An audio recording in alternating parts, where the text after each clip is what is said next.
So second theory करते हैं अब, रीइंफोर्समेंट थ्योरी। ये किसने दी थी? सी.एल. हॉल ने, यानी सी.एल. हॉल का पूरा नाम है क्लार्क हॉल, बिल्ली पर प्रयोग। जो सी.एल. हॉल है यानी क्लार्क हॉल, इसने भी बिल्ली पर ही प्रयोग किया था। रीइंफोर्समेंट थ्योरी को हिंदी में कहते हैं पुनर्बलन सिद्धांत। अब देखते हैं ये इसके अंदर है क्या। पुनर्बलन शब्द सबसे पहले थॉर्नडाइक ने दिया था। अगर हमसे पूछा जाए कि रीइंफोर्समेंट शब्द सबसे पहले किसने दिया था, तो ये थॉर्नडाइक ने दिया था। लेकिन रीइंफोर्समेंट थ्योरी वो दी है क्लार्क हॉल ने।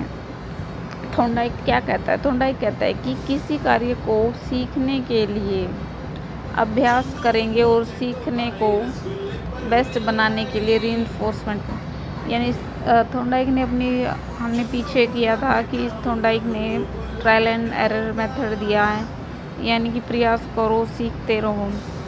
तो इसने कहा था कि अभ्यास करेंगे और सीखने को हम अपने बेस्ट करने के लिए हम रीइंफोर्समेंट करेंगे, पुनर्बलन करेंगे। अब रीइंफोर्समेंट होता क्या है? सीखी गई प्रक्रिया को बार बार दोहराना, यानी एक ही चीज़ को बार बार रिवाइज करेंगे, उसी को रीइंफोर्समेंट कहते हैं। अब सीखने में पुनर्बलन किसने कहा है? थॉर्नडाइक ने कहा है। लेकिन व्यवहार में पुनर्बलन किसने कहा है? ये इम्पोर्टेंट पॉइंट है। व्यवहार में पुनर्बलन कहा स्किनर ने। अब आगे देखते हैं। अधिगम की पूर्ति के लिए जो प्रक्रिया प्रोसेस की जाती है वह रीइंफोर्समेंट कहती है। सी.एल. हॉल, क्लार्क हॉल ने क्या कहा है कि जो अधिगम यानी लर्निंग के लिए जो प्रोसेस होती है वो रीइंफोर्समेंट होती है। यदि हमें आवश्यकता है हम सीखेंगे, और यदि आवश्यकता नहीं है तो हम नहीं सीखेंगे। तो यानी कि नीड की बात की है, अगर नीड है तो सीखेंगे, नहीं तो नहीं। लेकिन जो नीड की बात की है वो किसने की है? सी.एल. हॉल ने। यानी कि लर्निंग के चैप्टर में कहीं भी नीड की बात आए, दैट मीन्स वो सी.एल. हॉल, क्लार्क हॉल से रिलेटेड है।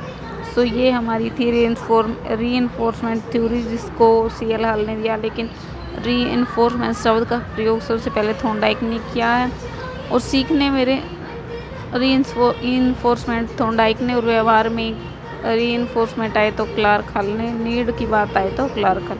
अब इसके बाद थर्ड थ्योरी करते हैं, क्लासिकल कंडीशनल थ्योरी। सो ये थ्योरी किसने दी थी? क्लासिकल कंडीशन थ्योरी ये दी थी पावलोव ने। कुत्ते पर अपना प्रयोग किया था। क्लार्क हॉल ने बिल्ली पर किया था, थॉर्नडाइक ने बिल्ली पर, लेकिन पावलोव ने किया था कुत्ते के ऊपर।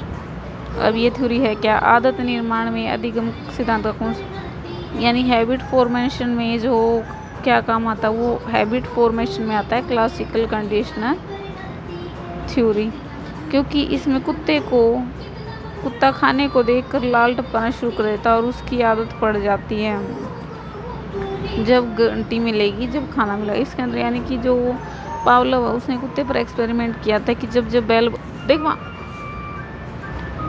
जब बेल बजती है तब कुत्ते को खाना मिलता है।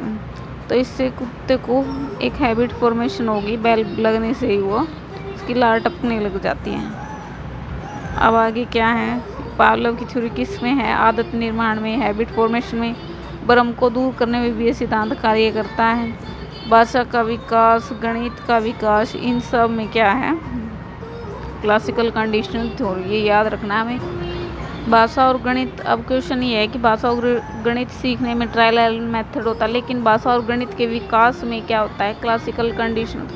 अब क्वेश्चन आ जाए कि भाषा गणित सीखने को कौन सा मेथड काम आता है, तो ट्रायल एंड एरर मेथड। लेकिन इसका विकास करना है भाषा और गणित का में, तो क्लासिकल कंडीशनल थ्योरी।